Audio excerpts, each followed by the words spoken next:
taubat, kemudian juga sifat khauf dan roja, yaitu mempunyai rasa takut kepada Allah dan juga berharap rahmatnya Allah Subhanahu wa taala. Yang keempat yang akan kita bahas di sini adalah sikap zuhud, ya, sifat zuhud. Zuhud ini sering kita dengarkan, ya, dia merupakan bagian dari sifat yang terpuji yang kita umat Islam selalu diajarkan untuk memahami, mengerti dan kemudian mengaplikasikannya di dalam kehidupan kita. Karena sifat ini menjadi sangat penting agar menjadi filter kita dan juga menjadi pengontrol kita di dalam kita hidup di dunia, ya. Toh dunia yang saat ini kita jalani, ya, cepat atau lambat, mau atau tidak mau, rela atau tidak rela, pada akhirnya akan kita tinggalkan. Tadi kita sudah sama-sama saksikan almarhumah, ya, hidup di usia, berakhirnya di usia 96 tahun kurang lebih, ya. Tapi toh pada akhirnya seberapa panjang pun umur seseorang di dunia ini, pada akhirnya dia pasti akan kembali kepada Allah. Dan bagi kita kehidupan di dunia ini adalah kehidupan yang bersifat sesaat sementara. Cepat atau lambat, mau atau tidak mau, rela atau tidak rela, pada akhirnya kita akan menghadap kepada Allah. Nah, maka kita diajarkan oleh Allah di dalam Al-Quran agar menyikapi kehidupan di dunia ini, menjadikannya sebagai ladang kita, menjadikannya sebagai ladang amal kita. Artinya tempat kita untuk memperbanyak kebaikan, menanam kebaikan, ya, dan memanennya bukan di dunia, ya. Jadi kehidupan dunia ini sangat singkat, ya. Sementara di akhirat itu tidak ada durasi lagi, artinya selama-lamanya. Hidup di dunia yang serba singkat ini adalah kesempatan yang sangat sementara sekali. Saya sering ilustrasikan, kalau kita ada dua pilihan, dihadapkan pada dua pilihan, ada dua ruangan. Ruangan yang pertama pengap, tidak ada AC, panas, tidak ada air di sana, ya. Yang jelas kalau kita masuk ke ruangan itu pasti kita berkeringat, kepanasan, ya. Dan di satu lagi ada ruang yang ber-AC, luas, lapang, penuh dengan fasilitas, apapun yang kita inginkan ada di sana. Kita disuruh milih. Pilihannya, ruangan pertama yang kita pilih itu durasinya singkat. Di sana hanya 5 menit. Ya. Di sana 5 menit sampai 30 menit paling lama umpamanya. Setelah itu kita harus pindah ke ruangan kedua. Ya. Nah, kira-kira apa yang ada di benak kita? Mana yang akan kita pilih? Ya. Satu ruangan pengap, sesak, tidak ada fasilitas, tidak ada AC, ya, tidak ada air minum di sana. Satu ruangan lagi luas, lapang, ada AC, kemudian juga ada air minum yang dingin. Kita disuruh pilih nih salah satu nih. Di mana pilihan yang pertama itu durasinya sangat singkat. Kalau kita pilih di sana, maka kita tidak akan bisa permanen. Kita harus pindah nanti setelah 30 menit, 15 menit ke ruangan berikutnya. Saya rasa kita sepakat sebagai orang-orang yang berakal sehat, wah nggak apa-apalah, saya ambil ruangan yang pengap saja dulu. Ya, mungkin saya akan berkeringat, mungkin saya akan kepanasan, mungkin saya akan sesak napas di sana, tapi durasinya cuma sebentar. Setelah itu saya akan pindah kemana? Ke ruangan yang lapang tadi.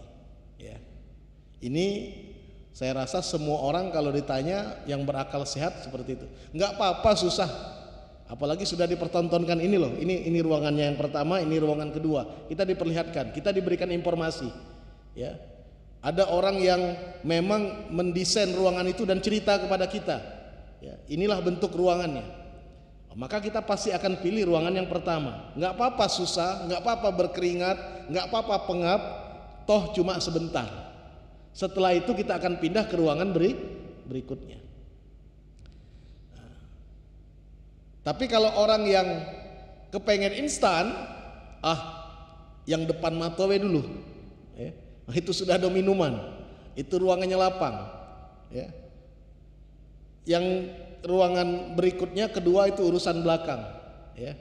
Nah, ini sebenarnya fenomena seperti ini contoh sederhana bahwa kita di dalam kehidupan di dunia sebenarnya disodorkan seperti itu.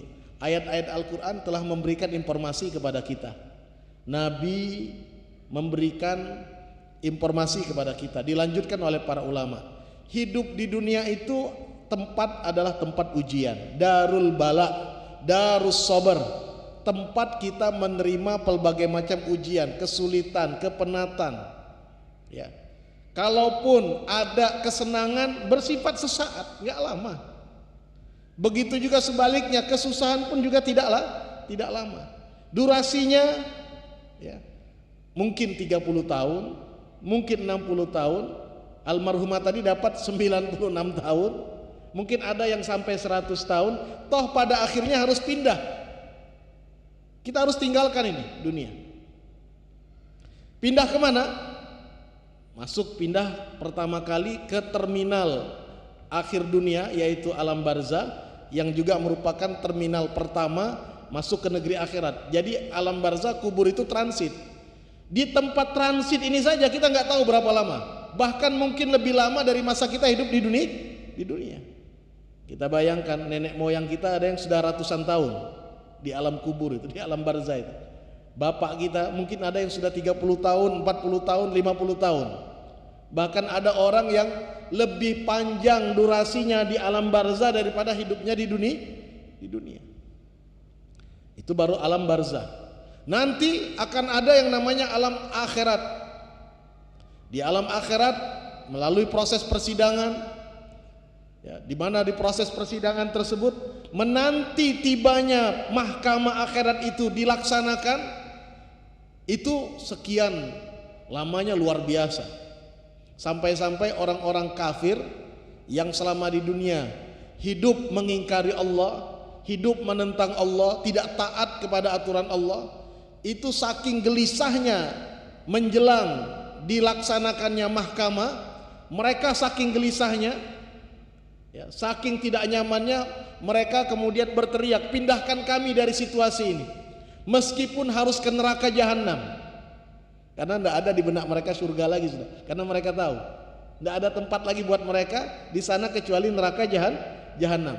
Mereka pikir mungkin neraka jahanam situasinya lebih lebih reda dari situasi di padang mahsyar. Karena tidak ada pilihan lain. Padahal di neraka jahanam aswa wa asyar, lebih dahsyat daripada situasi di padang mahsyar. Tapi itulah, karena tidak ada pilihan lain, jadi mereka ingin mengganti suasana. Karena saking dahsyatnya di padang mahsyar itu, ya, digambarkan bahwa matahari sedemikian dekat, ada orang yang mandi dengan keringatnya, ada yang keringatnya sampai ke mata kaki, ada yang sampai ke lutut, ada yang sampai ke pahanya, ada yang sampai ke pusarnya, ada yang sampai ke perutnya, ada yang sampai ke dadanya, ada yang sampai ke hidungnya, ada yang sampai tenggelam dengan keringatnya sendiri. Haus sedemikian luar biasa, dalam keadaan telanjang, semuanya memikirkan dirinya sendiri, ya, melihat ada orang tuanya dia nggak mau ketemu, melihat anaknya dia nggak mau ketemu, melihat istrinya dia kabur, nggak mau ketemu, karena takut nanti dibawa-bawa, diseret-seret ketika nanti di sidang. Yauma yafirul mar'u min akhihi wa ummihi wa abihi wa sahibatihi wa bani. Allah ceritakan dalam Al-Quran peristiwa nanti di hari kiamat. Semuanya ingin selamat sendiri-sendiri, ya. Sehingga mereka orang-orang kafir mengatakan, ya, keluarkan kami dari situasi ini meskipun harus ke neraka jahanam. Ketika persidangan dimulai, hewan-hewan disidang, ya, hewan-hewan itu disidang terlebih dahulu, ya, karena hari kiamat adalah hari keadilan, ya, hari keadilan. Jangankan manusia, hewan pun disidang. Ya. Hewan dikatakan oleh Rasulullah ada seekor kambing yang bertanduk, yang dia menanduk kambing yang tidak ada tanduknya. Jadi kambing ini berkelahi di dunia, ya. Yang tidak ada tanduknya itu dilukai oleh yang bertanduk, dizalimi sama yang bertanduk.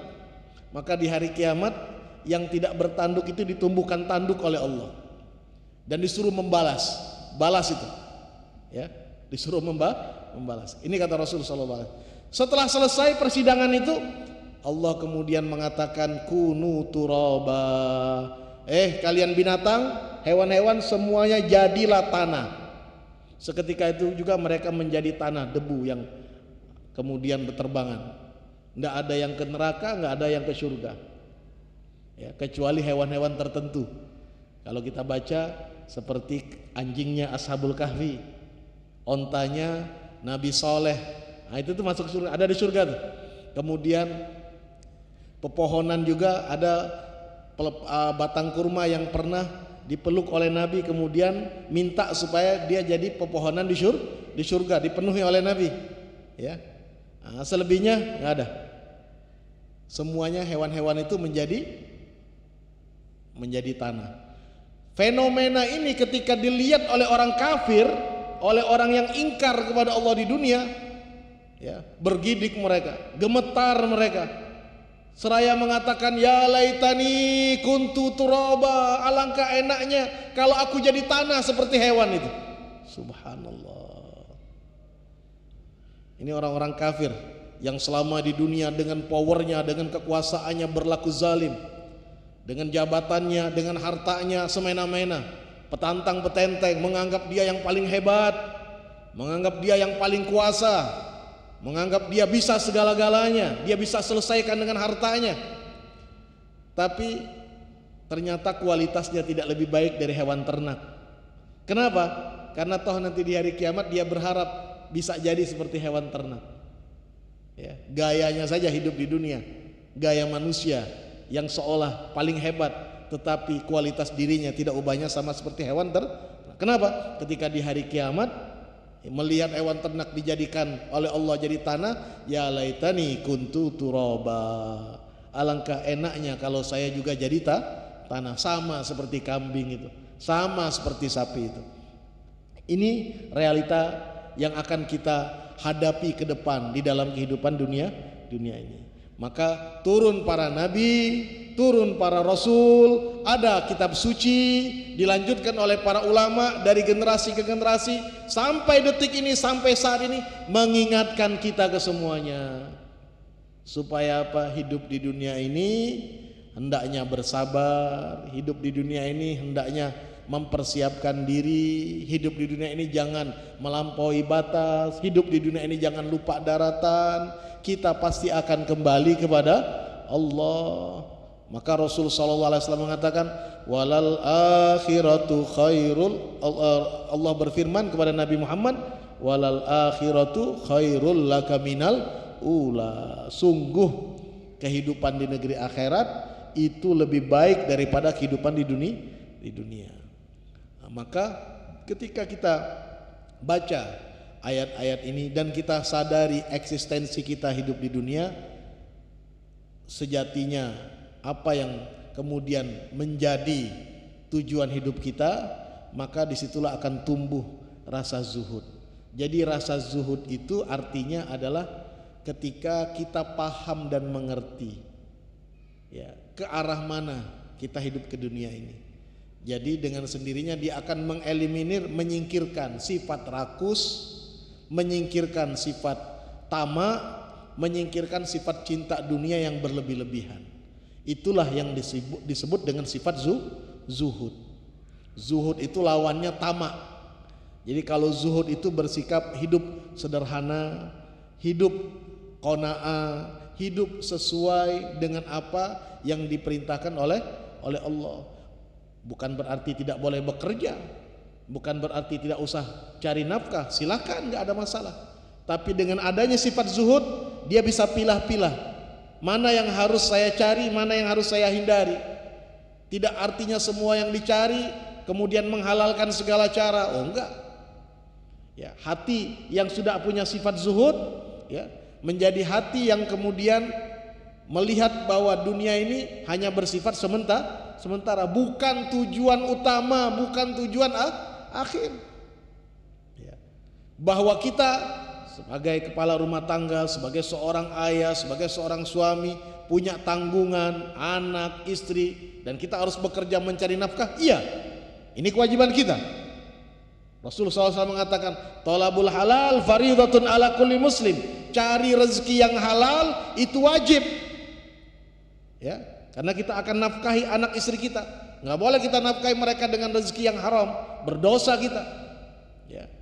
Tetapi ketika kita mencari rezeki, ini tidak kemudian membuat kita lupa diri. Tidak membuat kita lupa daratan.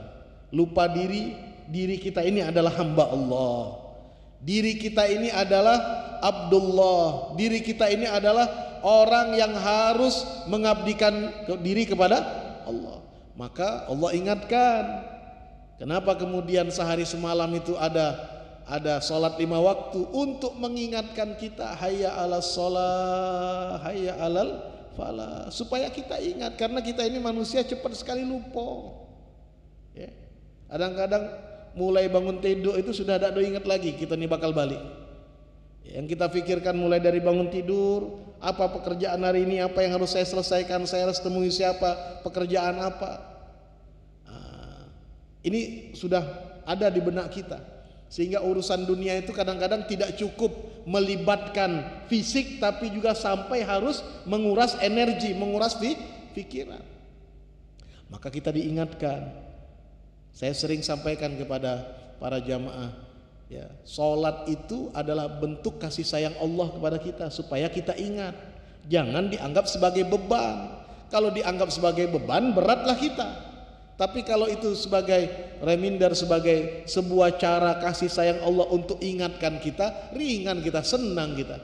Oh, kita ini dipanggil oleh Allah. Alhamdulillah Allah masih sayang dengan kita. Supaya kita jangan larut lupa diri. Ya. Apalagi kita hidup di lingkungan orang-orang yang beriman, di lingkungan umat Islam, di mana azan berkumandang, di mana di situ ada masjid, di mana di situ ada salat berjamaah. Alhamdulillah. Ya. Jangan kemudian kita merasa berat. Ini adalah bentuk kasih sayang dari Allah. Nah, kalau sifat zuhud ini, ya, semakin mengakar, semakin kuat, nah ini yang kemudian akan menjadi sebab kita mendapat pandangan rahmat dan dicintai oleh Allah Subhanahu wa taala. Nah, karena itulah di sini dikatakan oleh pengarang kitab, ya, Al-Habib Zain bin Ibrahim bin Smith beliau mengatakan, az-zuhdu fid dunya unwanul wilayah. Sikap zuhud artinya sikap sederhana, tidak tamak, tidak rakus, ya, tidak ambisi yang berlebihan yang mendorong, membuat kita menghalalkan segala cara.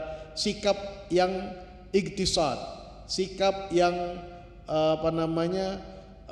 sederhana, sikap yang tidak mencerminkan kita rakus kepada dunia, ya. Nah, ini merupakan sikapnya orang-orang yang dicintai oleh Allah. Tanda orang tersebut dicintai oleh Allah. Nah, apa artinya zuhud itu? Tarkur rughbati fiha wal mail ilaiha wa tana'um bi syahawatiha likauniha mulhiyatan anillahi wa anid daril akhirah. Ya. Apa pengertian definisi daripada sifat zuhud? Ya, tadi seperti yang kita sudah sampaikan di awal, ya, tidak rakus, tidak ambisi, tidak kemudian menggandrungi dunia berlebihan. Ya. Jadi rakusnya itu kalau mencari dunia, ini keniscayaan karena kewajiban kita. Tetapi kalau sudah sampai rakus, nah ini yang kemudian bikin berlebihan. Maksudnya kita ambil sesuai dengan kebutuhan kita. Karena tabiatnya dunia ini, para jamaah yang dirahmati oleh Allah, semakin kita cari, semakin kita ambisi mendapatkannya, semakin kita akan merasa kurang. Sama seperti orang yang kehausan kemudian minum air laut. Yang ada dia akan semakin kehausan. Air laut yang seluas mata memandang itu diminum tidak akan menghilangkan rasa haus. Nah begitu juga dengan dunia ini. Maka kita diajarkan hidup di dunia ini penuhi kebutuhan utama kita, penuhi kebutuhan pokok kita. Selebihnya bisa kita jadikan cadangan, bisa kemudian kita persiapkan untuk generasi setelah kita, tapi tidak kemudian di situ kita gunakan untuk berbangga-bangga.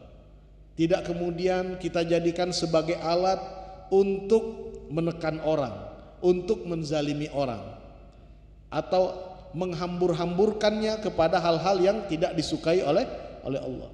Banyak orang kadang-kadang diberi dunia, diberikan nikmat, maka dia gunakan dunia itu untuk menentang Allah, bermaksiat kepada Allah.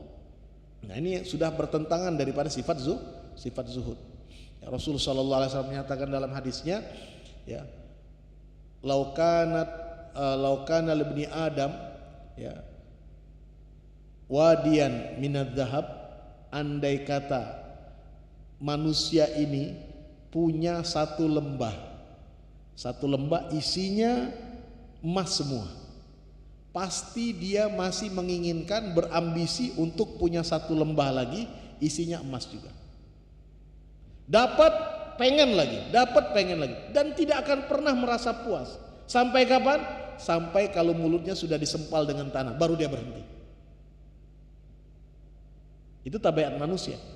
Itu tabiat manusia yang sudah dikuasai oleh hawa nafsu. Kita ini selain diberi oleh Allah hawa nafsu, kita juga dibekali dengan akal. Akal ini gunanya untuk berpikir. Tidak semua yang kita kejar, yang kita cari itu hanya semata-mata untuk memuaskan diri kita, ya. Karena diri kita, nafsu kita ini tidak akan pernah puas. Maka kita diajarkan bersikap ekonomis, diajarkan bersikap hemat. Dalam Al-Quran itu jangan kita ketika membelanjakan harta berlebih-lebihan, jangan pula kita kikir, nggak boleh. Kita bersikap ekonomis. Ini yang diajarkan, ya. Nah, maka diatur, diingatkan kita adanya zakat, diingatkan kita adanya sedekah, supaya menghilangkan sifat kikir.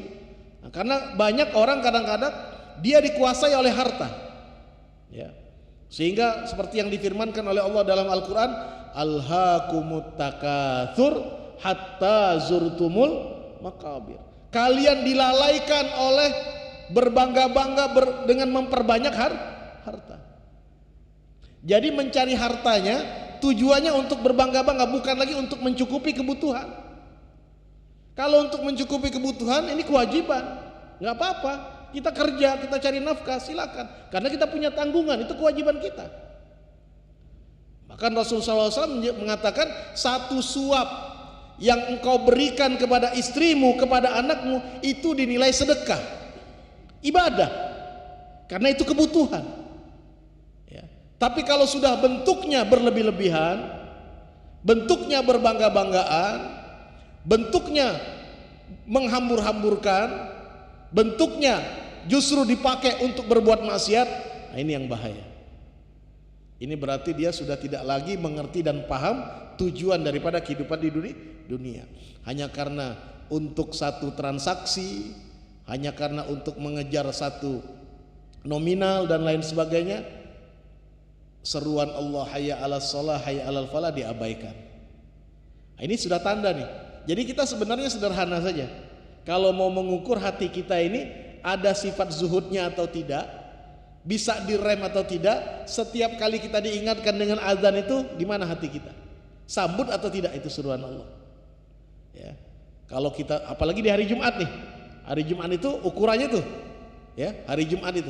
Bahkan di dalam hukum agama di hari Jumat dalam fikih itu, kalau khatib sudah naik mimbar menyampaikan khutbah, maka semua transaksi yang tadinya halal berubah jadi haram.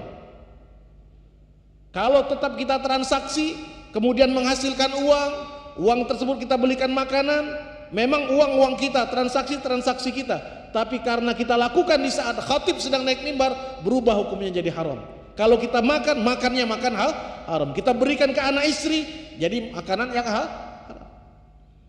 Ya, kenapa? Karena di situ kita sudah mengabaikan seruan Allah. Ya. Nah, maka para jamaah yang dirahmati oleh Allah, perlu kita menumbuhkan sifat zuhud ini seiring perjalanan hidup kita, seiring bertambahnya usia kita. Ya, tidak ada pilihan kecuali kita mulai meredam, kemudian mulai menetralisir sikap-sikap yang seperti ini. Jangan sampai kita dijebak oleh tipu daya syaitan, ya, dibelenggu oleh hawa nafsu sehingga terjebak dengan perilaku cinta rakus kepada dunia sehingga melupakan tujuan kembali kepada Allah Subhanahu wa taala. Sehingga tidak jarang ibadah kendor, sholat kadang-kadang sholat, kadang-kadang tidak, ya.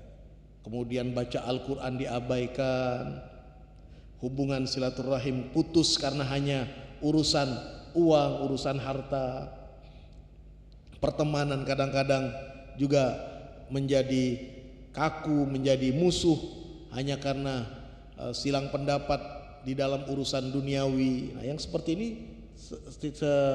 sebuah hal yang sepatutnya tidak terjadi. Ya, maka ini bagian dari pengantar dari sikap zuhud yang harus kita pahami, sehingga kita memahaminya dengan pikiran yang jernih. Karena ada sebagian orang juga memahami sikap zuhud, oh sudah, kalau punya sikap zuhud tidak boleh lagi begawi, gawainya di masjid, baik, ya, pegang tasbih, sholat, tidak usah lagi ngurus dunia. Tidak seperti itu. Ya, kita punya tanggung jawab, kita punya anak, punya istri, punya keluarga, itu tanggung jawab kita. Kalau kita abaikan mereka, berdosa kita. Ya, banyak orang kadang-kadang menghindar dari kewajiban, dia coba masuk ke pintu yang lain. Ya, karena hanya ingin supaya lepas dari tanggung jawab anak dan istrinya, kemudian dia mengatakan saya mau zuhud kepada dunia. Zuhud itu urusan hati. Ya, zuhud itu tidak kemudian mematahkan ikhtiar. Zuhud tidak kemudian menafikan pekerjaan. Silakan bekerja. Ya. Bahkan Rasul sallallahu alaihi wasallam menyatakan, beliau mengatakan at-tajirul amin as-saduq ma'asyuhada yaumal qiyamah. Seorang pebisnis, seorang pedagang yang amanah, yang jujur, ya, yang benar di dalam transaksinya, tidak ada tipu-tipu, tidak ada kecurangan, tidak ada kebohongan. Nanti di hari kiamat kumpulnya sama siapa? Sama orang yang mati syahid, yang matinya berdarah-darah membela agama Allah. Siapa nih? Pedagang. Ini menunjukkan apa? Semuanya adanya di hati. Ya. Orang yang bekerja bukan berarti dia cinta dunia, selama dia menjalankan kewajiban. Yang tidak boleh itu ketika kita melakukan urusan-urusan dunia, kemudian kita abaikan seruan-seruan dari Allah, baik itu perintah maupun larangan. Nah, ini sikap ini yang harus menjadi sikap yang kita ambil dalam kehidupan kita. Karena toh pada akhirnya cepat atau lambat nasib kita akan sama seperti almarhumah yang barusan kita sholati. Ya, almarhumah sudah kembali kepada Allah di usianya yang sudah sangat lanjut, jasanya, amal baiknya mudah-mudahan diterima oleh Allah, ditempatkan oleh Allah di surganya Allah Subhanahu wa taala. Nah, pertanyaannya kita ini bagaimana? Ya, kita nggak tahu besok lusa cepat atau lambat pada akhirnya kita akan kembali kepada Allah. Kalau hari ini kita nyolatin jenazah, kita pun bakal disolati. Maka kata Rasul sallallahu alaihi wasallam, jenazah itu makanya nggak boleh ditunda-tunda, harus dipercepat karena jenazah itu kepengennya cepat. Ya, pengennya cepat, jangan ditunda-tunda.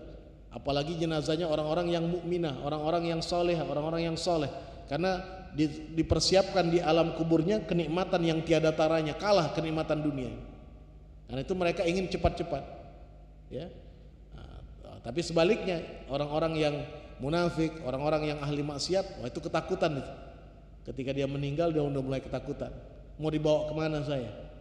Ya, saya belum ada bekal. Ibarat orang diberangkatkan ke Jakarta tangan kosong, nggak bawa uang, nggak bawa bekal sama sekali, bingung dia. Ya. Nah, kira-kira ketika kita kembali ke negeri akhirat, kira-kira apa yang mau kita bawa? Adanya amal soleh, adanya sholat, itu semuanya kita lakukan supaya kita dikasihani oleh Allah, dirahmati oleh oleh Allah Subhanahu wa taala. Mudah-mudahan insyaallah kita semua yang hadir pada kesempatan yang penuh keberkahan ini diberikan oleh Allah kemampuan, kekuatan untuk terus mendekatkan diri kepada Allah, menjaga Islam dan iman kita sampai akhir hayat kita, dan mudah-mudahan Allah sempurnakan Islam dan iman kita sehingga ketika kita wafat dalam keadaan husnul khatimah. Amin ya rabbal alamin. Rabbana taqabbal minna innaka antas samiul alim wa tub alaina innaka antat tawwabur rahim. Allahumma maghfiratuka awsa'u min dunubina wa rahmatuka arja indana min amalina waghfir lana wa tub alaina innaka antat tawwabur rahim. Wa sallallahu ala sayyidina wa maulana Muhammad wa alihi washabihi wasallam walhamdulillahi rabbil alamin. Taqabbalallahu minkum taqabbal ya karim.